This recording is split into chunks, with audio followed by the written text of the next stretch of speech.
tu payas le prix sans crainte aujourd'hui. Mon âme s'écrie Alléluia,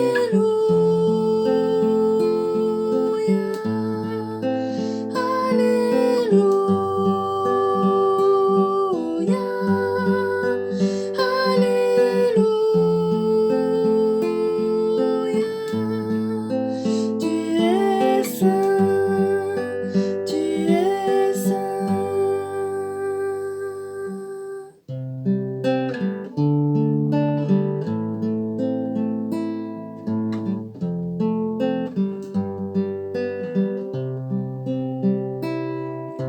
Je suis à tes pieds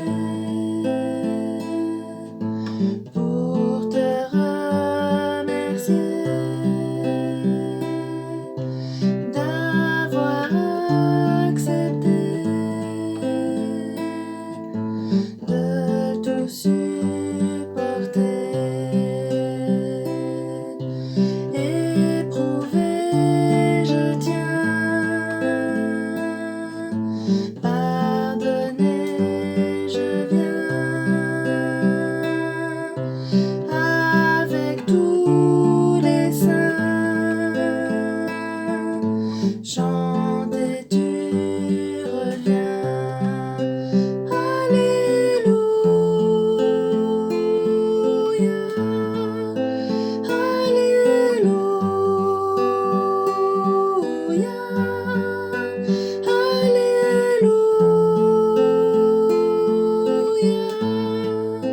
Tu es saint, tu es saint, Alléluia,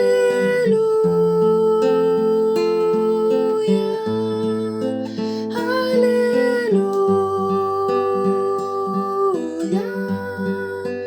Alléluia.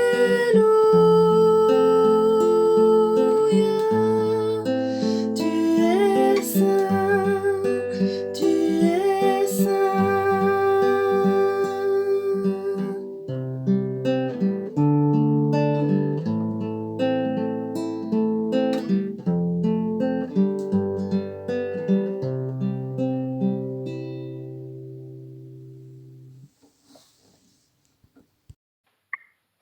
Quelqu'un a dit un jour, je vous dirai qui c'est tout à l'heure, nous n'héritons pas de la terre de nos parents, nous l'empruntons à nos enfants. Je répète, nous n'héritons pas de la terre de nos parents, la terre de nos parents, nous l'empruntons à nos enfants. Ça, c'est le sujet de ma prédication d'aujourd'hui. Mais qui a dit cette phrase? Eh bien, c'est un monsieur qui s'appelle Antoine de Saint-Exupéry. Il est né le 22 juin 1900, il est mort le 31 juillet 1944. Et dans son livre « Terre des hommes », il a écrit, il a fait une remarque très intéressante que je relis, « Nous n'héritons pas la terre de nos parents, nous l'empruntons à nos enfants. » Et dans son article, enfin dans son chapitre-là, il voulait dire simplement que la terre que nous avons héritée de nos parents, on n'a pas le droit d'en faire ce qu'on veut. On n'a pas le droit de l'abîmer, de la détériorer, de la polluer, car cette terre que nous avons héritée appartient en fait à nos enfants. Qu'allons-nous transmettre à nos enfants? Et quand j'ai lu ça, je me dis, tiens, voilà une bonne idée de réflexion pour la parole de Dieu. Je reçois la parole de Dieu, j'écoute la parole de Dieu, je me convertis à Dieu, à Jésus-Christ et tout ça. Qu'est-ce que je transmets à mes enfants? Est-ce que je transmets une religion abîmée, souillée par toutes les déformations possibles et imaginables? Ou bien est-ce que je transmets une terre que j'ai reçue, que j'ai entretenue, que j'ai même améliorée pour que mes enfants puissent recevoir une bonne terre, un bon évangile? Cette semaine, vous l'avez vu comme moi, les techniciens, les savants, les spécialistes ont envoyé dans l'espace leurs satellites Et ils ont réussi à faire voler un tout petit hélicoptère. C'est loin de chez nous, hein, quand même. Je me dis quand même, pour donner des directives et des ordres pour que ça puisse voler, il faut quand même le faire. Je ne parle pas des personnes qui sont montées là-bas dans leur navette, je parle de cette navette qui a été déposée sur Mars. C'est grandiose, quoi. Franchement. À des milliers de kilomètres, il commence ce petit hélicoptère. Et en plus, on l'a vu. C'est extraordinaire. Et je me dis, de la gloire de Dieu, que fait Dieu? Ah, il fait plus qu'un petit hélicoptère. Il nous donne la vie. Oui, on va dire la vie, voilà, mes parents m'ont conçu. Oui, bien sûr, mais qui fait que ça marche? Qui entretient tout ça? Et toutes les espèces qui existent, les animaux, les fleurs, tout ça. Nous recevons tout ça de Dieu. Qu'en faisons-nous? Qu'est-ce que je fais de ma vie de croyant? Deutéronome 10, nous restons dans l'Ancien Testament aujourd'hui, 10, 14, dit ceci. Voici à l'Éternel ton Dieu appartiennent les cieux et les cieux des cieux, la terre et tout ce qu'elle renferme. Je relis. Hein. Voici à l'Éternel ton Dieu, c'est Moïse qui écrit ça, appartiennent les cieux et les cieux des cieux, vous imaginez, hein, toutes les planètes et tout ça, et tout ce qu'elle renferme. Tout cela appartient à Dieu.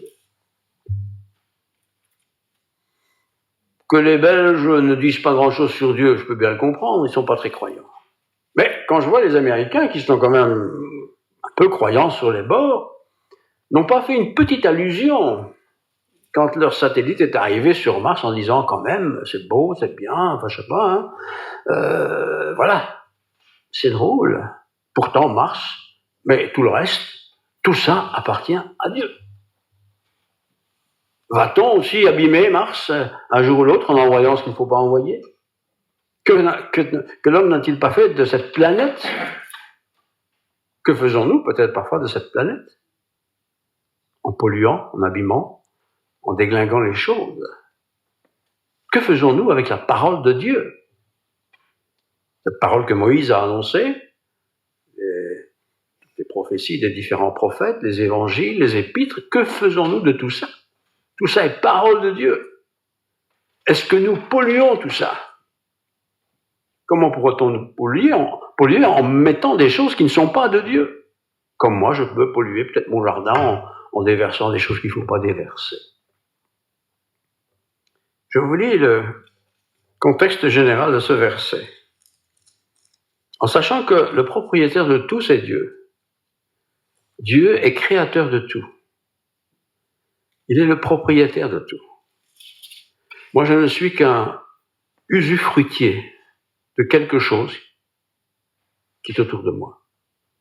Mais tout est créé par Dieu. Je vous lis donc l'ensemble de ce chapitre, verset 10, enfin, une section, versets 14 à 22. 10, donc Deutéronome, 5e livre de la Bible, 10, 14 à 22.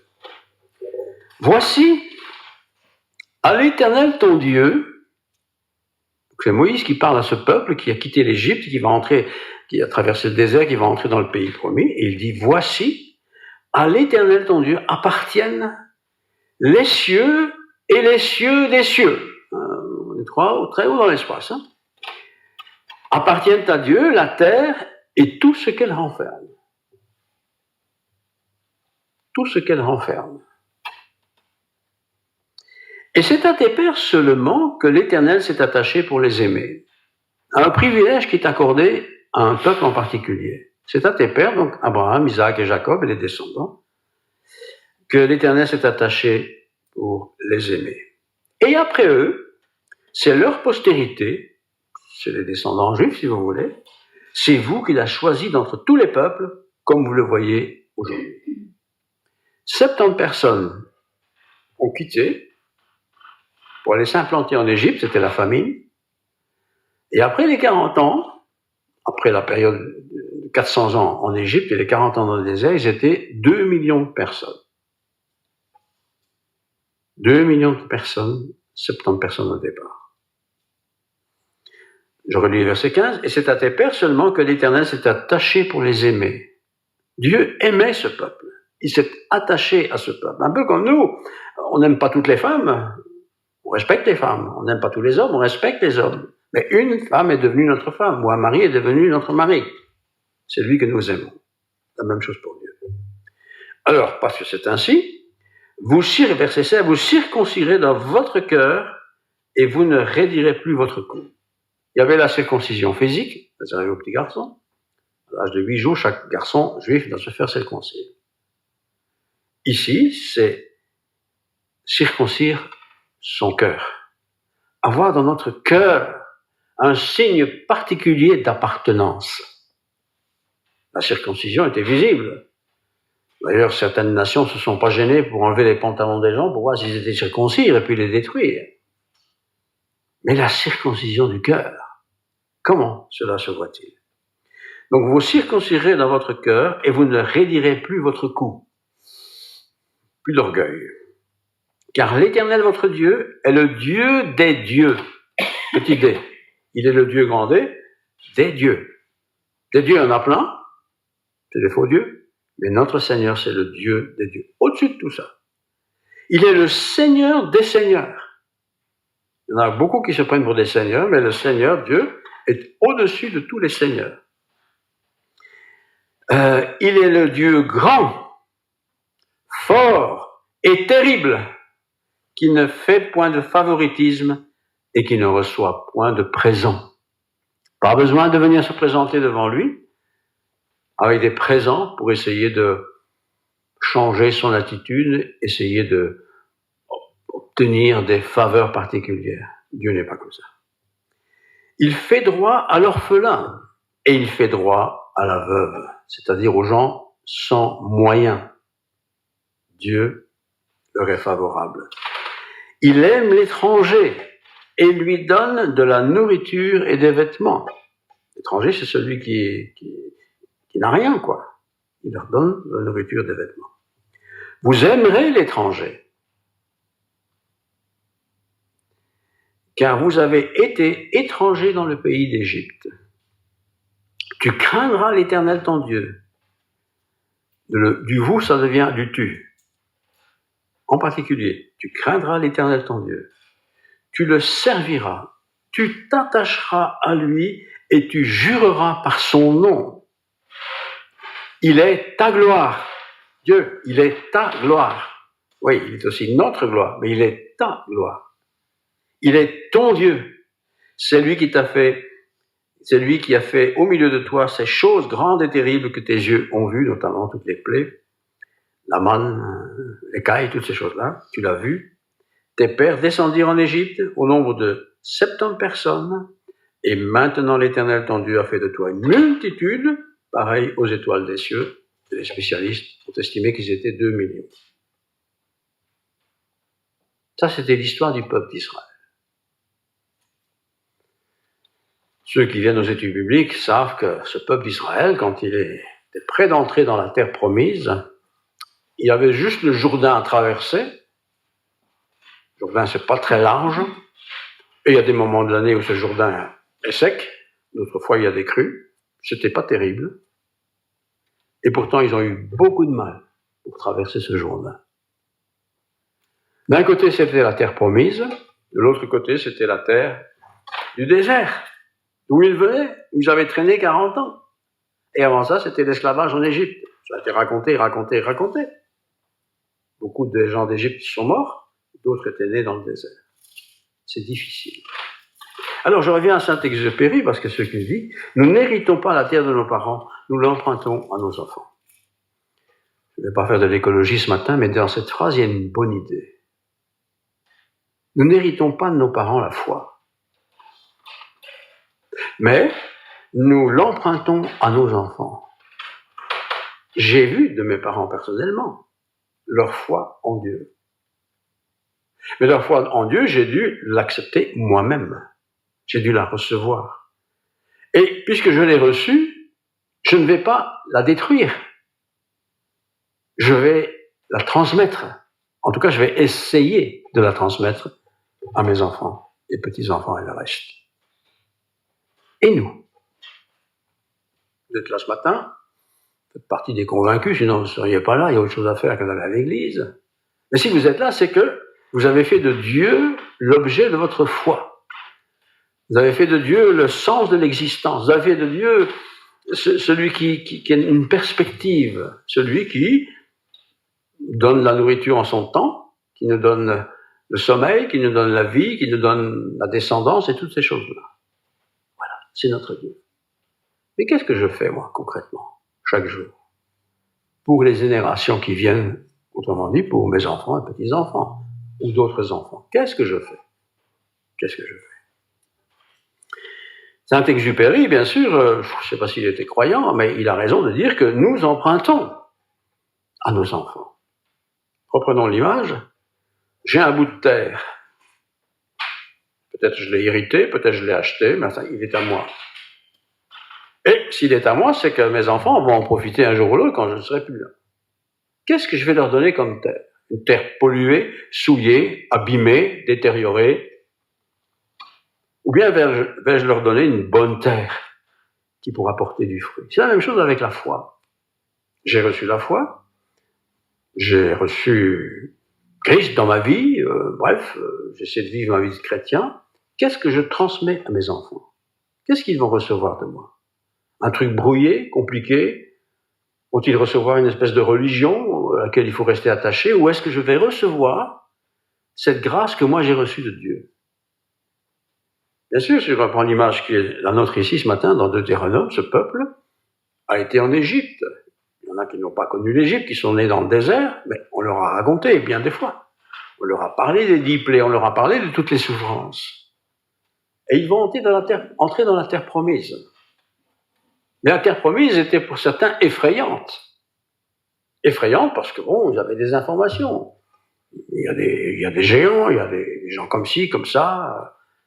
Qu'est-ce que je vais transmettre à mes enfants? Est-ce que je vais transmettre la religion, même si elle s'appelle chrétienne, avec ses rites et ses lois qui ont été inventés par les hommes, ou est-ce que je vais leur transmettre un évangile pur, c'est-à-dire une bonne nouvelle, la bonne nouvelle de l'évangile? C'est la bonne nouvelle qui change. Et pourtant, admettez avec moi que souvent, ce que nous transmettons, ce sont des règles. N'oubliez pas de faire ta prière ce soir, hein? Sinon le petit Jésus ne sera pas content. Ça, c'est le genre de choses qu'on transmet. Mais c'est pas vrai, ça. Où c'est écrit que Jésus ne sera pas content? Voyez? Mais c'est le genre de choses qu'on transmet. Tu dois faire ceci, tu dois faire cela. Peut-être que je le transmets parce que je l'ai reçu comme ça. Mais peut-être que je ne l'ai pas reçu comme ça. Je le transmets autrement. Je le transmets comme une punition. Et c'est peut-être pour ça que l'image d'un peuple qui n'ose pas traverser ce Jourdain est effrayée parce que, on n'a pas envie de connaître ce que nos ancêtres ont connu en Égypte. Évidemment, ils avaient tort parce que ce n'était pas du tout ça.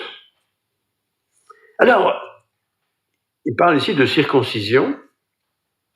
La circoncision qui fait partie des lois juives, pas seulement chez les juifs, les musulmans aussi par exemple, dans d'autres nations également. Mais en tout cas, la circoncision, c'est une petite opération qui se fait chez les garçons à l'âge de 8 jours. C'est pas très gai, je m'en souviens pas. Sinon, moi, je n'ai pas été circoncis.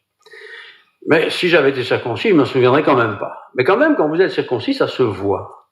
C'est une appartenance. Certains enfants sont circoncis, pas parce qu'ils sont croyants, mais parce que circonstances de la vie font qu'ils sont circoncis. Mais quand même, ça se voit. Il y a un signe dans le corps qui fait que vous avez quelque chose que d'autres ont toujours, mais que vous n'avez plus. La foi, c'est la même chose. Qu'est-ce que je vais transmettre à mes enfants? Qu'est-ce que je vais transmettre à ceux que je connais autour de moi? Une loi rigide, style circoncision, ça se voit, voilà. Il fait comme ça. Ou l'esprit de la circoncision. L'esprit de la circoncision, c'est de faire partie d'un peuple qui est le peuple de Dieu. Qu'est-ce qui fait chez moi partie, ou qu'est-ce qui est chez moi le signe de mon appartenance à Dieu? Parce que je vais à l'église le dimanche. Mais il y a des tas de gens qui vont dans leur culte le dimanche et qui seront peut-être jamais au ciel, j'en sais rien. Est-ce que c'est ça? Est-ce que je vais transmettre à mes enfants des règles et des lois que j'observe moi parce que ça m'arrange bien?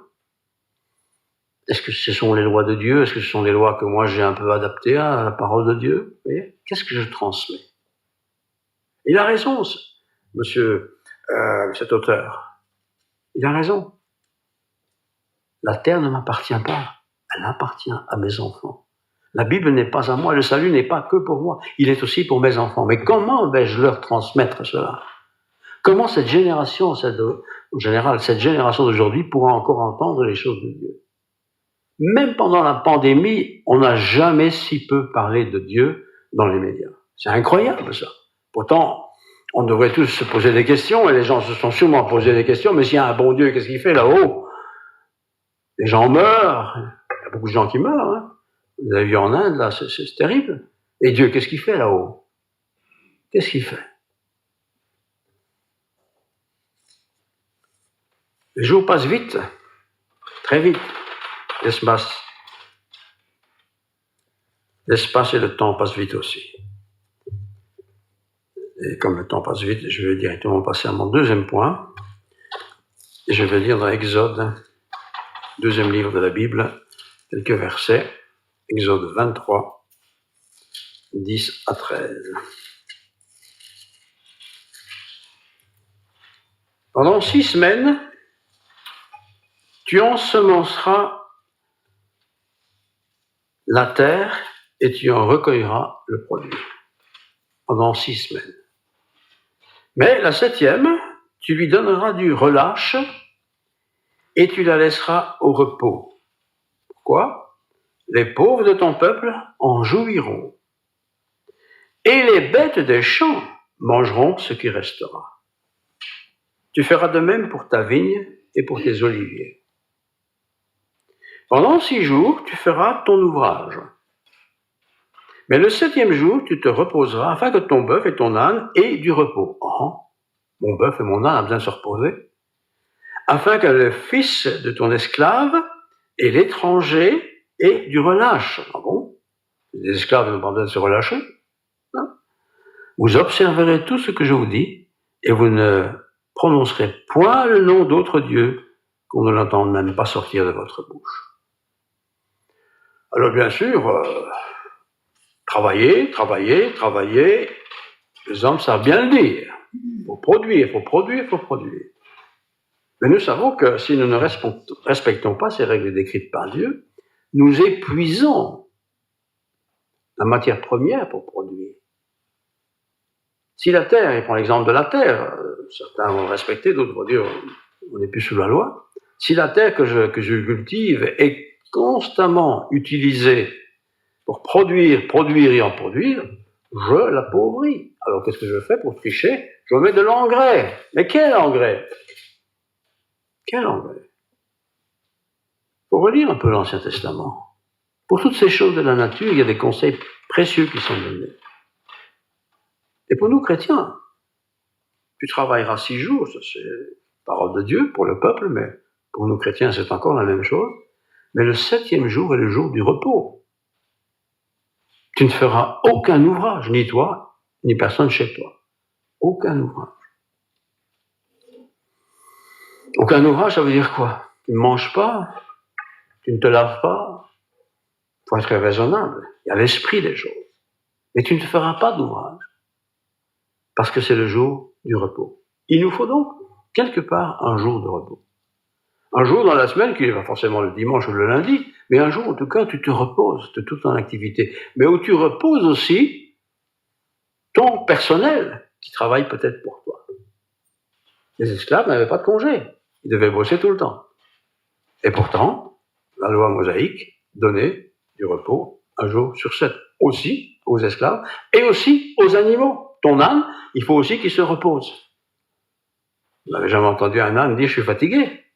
On les fait travailler jusqu'à ce qu'ils meurent, parce que nous sommes ainsi faits, et pourtant, se reposer. Alors on va dire, oui, bon, ça c'est la loi, c'est pour les juifs, c'est plus notre temps, c'est pas pour nous chrétiens. Ben, je suis pas si sûr que ça.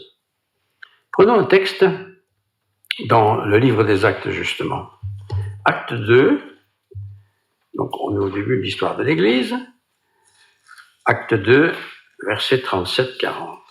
Après avoir entendu ce discours, ils eurent le cœur vivement touché Et ils dirent à Pierre et aux autres apôtres, hommes frères, que ferons-nous?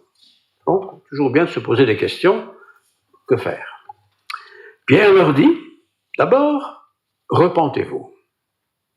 Il ne dit pas devenez religieux, repentez-vous, c'est-à-dire regrettez la vie que vous avez menée jusque maintenant. Repentez-vous.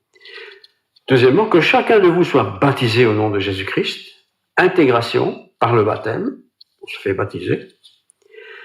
À cause du pardon de vos péchés, vous avez été pardonnés, les gens ont compris l'évangile, et pour cela, faites-vous baptiser, ça se voit, c'est quelque chose qui est visuel, qui est public, tout le monde peut le savoir, à cause du pardon de vos péchés, et vous recevrez le don du Saint-Esprit.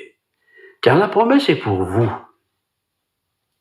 mais aussi pour vos enfants, et pour tous ceux qui sont au loin, en aussi grand nombre que le Seigneur votre Dieu les appellera. La loi mosaïque était pour le peuple qui était là à ce moment-là, mais aussi pour tous les descendants, partout dans le monde. La parole de Dieu, c'est pour nous, mais aussi pour tous nos descendants, et partout dans le monde. Et par plusieurs autres paroles, il les conjurait, les exhortait, disant, sauvez-vous de cette génération perverse. La génération perverse, c'est le monde qui est notre monde. Un monde qui vit sans Dieu, qui n'a rien à faire de Dieu. Ils sont sur Mars, ils vont peut-être de Mars aller ailleurs, mais c'est oublier que Dieu est le Dieu des cieux. Il est le Dieu des cieux, de tout. Alors là, on est dans des dimensions qui nous dépassent, hein, frères et sœurs. On se dit, mais si Dieu est au-dessus de tout ça, mais quel Dieu? Et c'est ce Dieu-là à qui j'adresse ma prière. Mais je ne peux pas entendre, il est déjà tellement occupé. Mais il est Dieu. C'est pas un Dieu fait de main d'homme. Il n'est pas à ma dimension, vous le savez comme moi. Il est à la dimension éternelle, c'est-à-dire infinie. Il est Dieu. Et quand je le prie, pour une demande, une requête, un souci, un partage, je ne parle pas à une étoile. Je ne parle pas à une planète. Je parle au Créateur de tout. Et ce Créateur de tout savait très bien que l'homme avait péché. Vous connaissez l'histoire. Et c'est pourquoi il a envoyé son Fils unique. En fait, il s'est envoyé lui-même. Jésus est Dieu. Jésus est Dieu dans la personne de Jésus. Il a été crucifié, enseveli, ressuscité, élevé. Il reviendra. Toutes ces choses sont des choses de la parole de Dieu auxquelles on est attaché.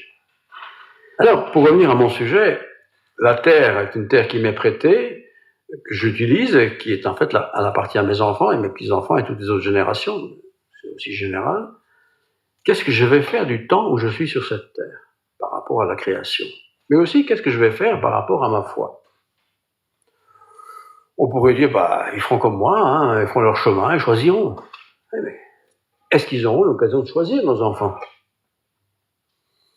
La génération, la mienne, celle qui est venue juste après moi, oui, ils ont encore eu un peu choisi, parce qu'il y avait encore un peu de religion, un peu de pratique religieuse dans nos pays. Mais vous voyez, petit à petit, tout ça disparaît. On n'entend plus les cloches. Peut-être elles sont toutes en panne, je ne sais pas. Elles n'ont plus de cloches parce que les gens, ça leur casse les pieds quand les cloches vont. C'est le seul jour où ils peuvent dormir. J'ai lu ça dans la presse. Mais quel boucan, ces cloches? Avant, elles ne faisaient pas de bruit. Si, mais elles avaient du sens. Aujourd'hui, ça n'a plus de sens. Les églises se ferment les unes après les autres. J'invente rien, vous le savez comme moi. Il faut encore un peu entretenir, mais dans une génération ou deux, on ne va plus rien entretenir du tout, ça coûte trop cher. Donc on va démolir. On va faire un musée. Mais nos enfants, comment ils entendront l'évangile? Nos petits-enfants, arrière-petits-enfants, comment vont-ils savoir? Qui va leur dire? Les anciens diront, oui, quand j'étais petit. Tu étais petit, mais moi je ne vis pas quand tu étais petit, je vis maintenant. Qu'est-ce qu'il y a encore maintenant? Il y a le programme des radios-télévisions protestantes, il y a la même chose chez les catholiques.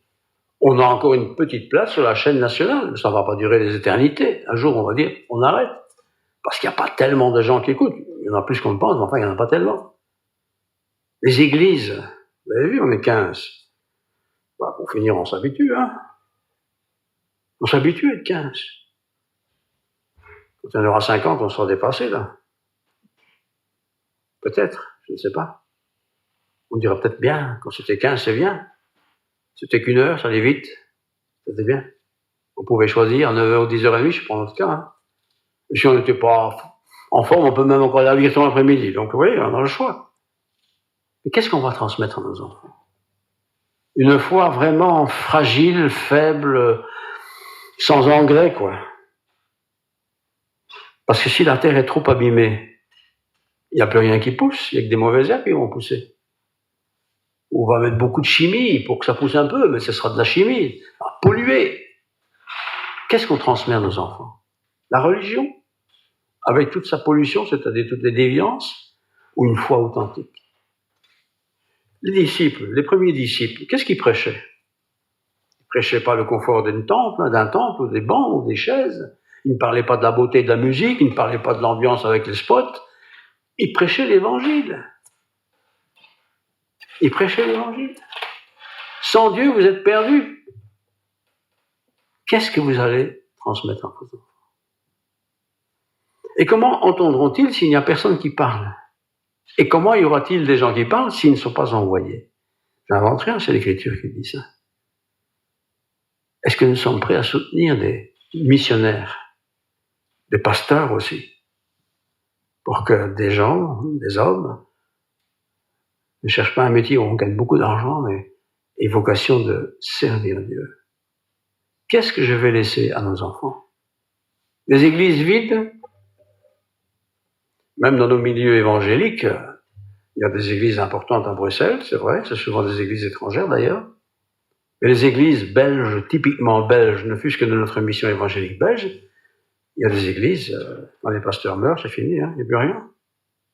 Il n'y a plus rien parce qu'il n'y a plus rien. Porte fermée, 1 an, 2 ans, 10 ans. Qu'est-ce qu'on va laisser? Si j'ai trop pollué le sol, je donne un sol mauvais pour mes enfants. Ils ne pourront pas profiter de ce sol mauvais, parce que j'ai trop pollué. Et parfois, nous polluons trop, je dirais, l'évangile de Dieu, avec des règles, des choses qu'on pensait essentielles, fondamentales. Tu sais, c'est dimanche matin qu'il faut aller à l'église, hein, pas l'après-midi. Vous voyez, ce genre de choses. C'est écrit où, ça? On a pris l'habitude d'aller le matin. Ça pourrait très bien être le soir. Virton se réunit le soir, c'est très bien comme ça. Quoique, personnellement, je préfère le matin. Je suis en plus grande forme. Et puis le reste. Qu'est-ce qu'on va transmettre? Est-ce qu'on prie encore ensemble? Parmi les enfants, qui connaît le Notre Père? Ne fût-ce que le Notre Père. Dans votre génération, tout le monde connaissait le Notre Père. Ça se récitait tellement qu'il ne faut même pas faire un effort. On l'apprenait, on le connaissait. Mais qui le connaît aujourd'hui? Les 10 commandements.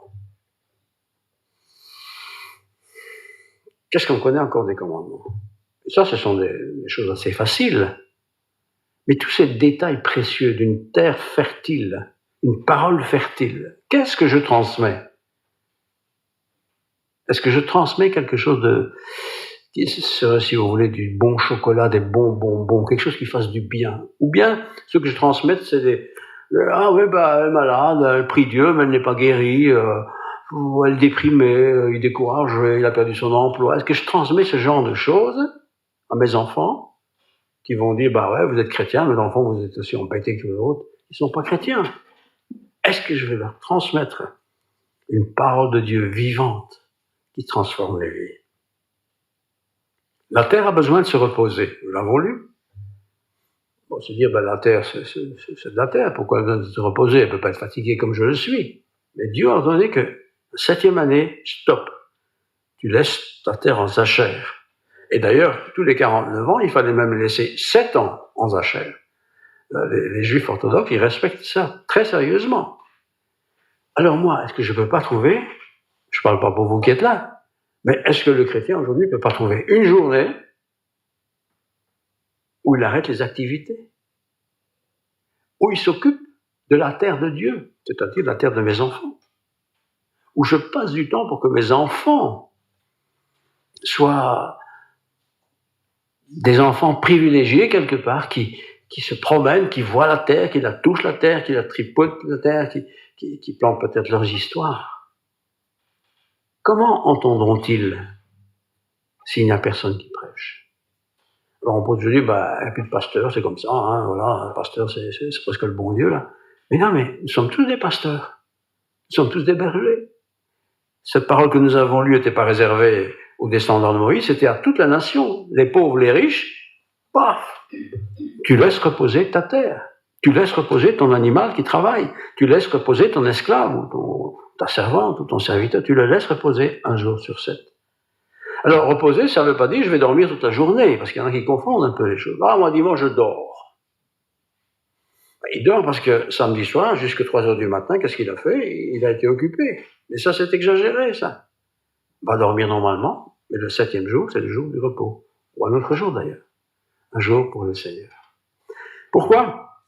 Je termine vraiment parce que j'ai pas envie que mes enfants et petits-enfants et tous les autres, si Dieu m'en prête, disent de moi, tu sais, mon père c'était un fada de la religion, mais j'ai rien compris. Il râlait tout le temps. Il s'engueulait toujours à sa femme. Il était jamais content. Il n'avait jamais assez d'argent. Il se plaignait tout le temps. Vous imaginez que je transmette un évangile pareil? Je comprends qu'ils envoient tout promener. Je comprends. Quand je vois le peuple juif orthodoxe en particulier, c'est-à-dire ceux qui respectent un peu la loi, oui, ils sont différents. Ils ont des vêtements différents, c'est vrai. Ils se coupent les cheveux différemment, c'est vrai. Ils mangent différemment, tout ça est vrai. Ce sont des orthodoxes. Je ne dis pas qu'il faut être un protestant orthodoxe, parce qu'il n'y a pas de protestant ni de catholique dans la Bible. Mais nous devons être des chrétiens, des gens qui vivons comme Christ. Et Christ n'était pas attaché aux lois. Ça ne gênait pas de faire un travail le jour du Shabbat. Vous connaissez ça, très bien. S'il pouvait faire le bien, il le faisait. Il appréciait ce que les autres gens faisaient. Mais nous, chrétiens aussi, on apprécie les gens dans ce qu'ils font. On les encourage, on les fortifie. Et puis, ils nous voient vivre. Ils nous voient vivre, hein, absolument. Tiens, lui, je sais pas, on dirait qu'ils sont toujours contents. Pourtant, ils ont aussi des enfants. Pourtant, ils ont aussi du travail. Pourtant, ils ont aussi une santé parfois défaillante. Comment font-ils? Qu'est-ce qu'ils ont que je n'ai pas? Vous voyez? Qu'est-ce que je vais transmettre? Mon collègue avec qui je travaille là, qui m'a entendu parler de Dieu de temps en temps là, qu'est-ce qu'il va se souvenir de moi quand il sera peut-être dans une autre entreprise? Un fêlé, un fada, toujours en train de râler du matin au soir sur la moitié de la planète qui tourne pas rond, ou quelqu'un qui a quelque chose qu'il n'a pas, vous voyez? Qu'est-ce que je lègue à mes enfants? Retenez ceci. Est-ce que je vais profiter de tout pour moi, tant pis pour eux, ou est-ce que je vais léguer une bonne terre, bien fertile, une foi fertile, une foi heureuse, une foi, ils vont peut-être pas l'accepter, ça c'est une autre histoire, mais en tout cas, ils vont se souvenir de notre vie. Ils vont se souvenir des coups de colère que j'ai eus, insensés. Ils vont se souvenir des fois où j'ai râlé presque sur Dieu, comme si Dieu était responsable de tout. Ou vont-ils se souvenir de ma patience, des fois où j'ai avoué que je ne savais pas, je sais pas tout, mais où j'ai gardé confiance en Dieu. J'ai envie de transmettre une bonne terre. Prions. Seigneur, merci pour la bonne terre que tu nous as donnée.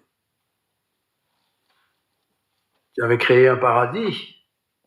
Tout était bien. Et ce paradis a été souillé, saboté, démoli. Tu as chassé ces premiers parents de ce paradis. Et après, tu t'es quand même occupé de cette nation. Et cette nation s'est détournée de toi. Comme pour nous, Seigneur, nous avons peut-être entendu cette bonne nouvelle, nous l'avons acceptée, mais nous négligeons de la transmettre. Ou nous la transmettons peut-être d'une mauvaise manière. Il n'est jamais trop tard pour revenir au bon principe. Donne-nous de ne pas gaspiller ce que tu nous as confié, pour que nos héritiers ne soient pas simplement des héritiers de choses pourries, mauvaises, mais qu'ils puissent hériter de quelque chose de bien, qu'ils pourront développer et transmettre à d'autres. Seigneur, aide-nous, secours-nous. Nous sommes bien faibles dans ce domaine. Nous avons des lacunes, sans doute. Mais tu veux nous aider, Seigneur. Tu veux nous perfectionner. Nous voulons nous laisser perfectionner par toi. Oui, que ta grâce soit sur nous tous. bénis mes frères et sœurs, et que bientôt nous soyons libres des contraintes de cette pandémie, mais non pas être libres pour faire tout et n'importe quoi, mais être libres pour profiter de vivre pleinement une terre bien cultivée qui produit ce qu'il faut. Un témoignage qui soit fort, un témoignage qui t'honore. Sois béni. Amen.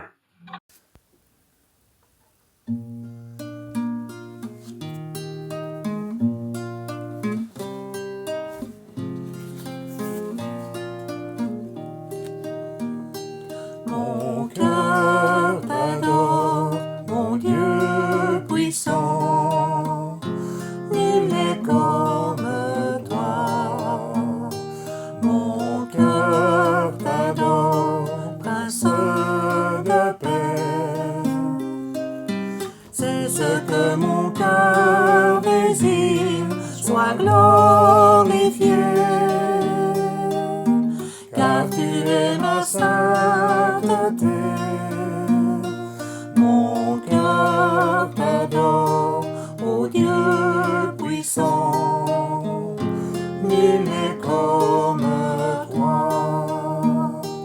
Mon cœur t'adore, mon Dieu puissant, nul n'est comme toi. Mon cœur t'adore, Prince de paix. C'est ce que mon cœur désire, sois glorifié,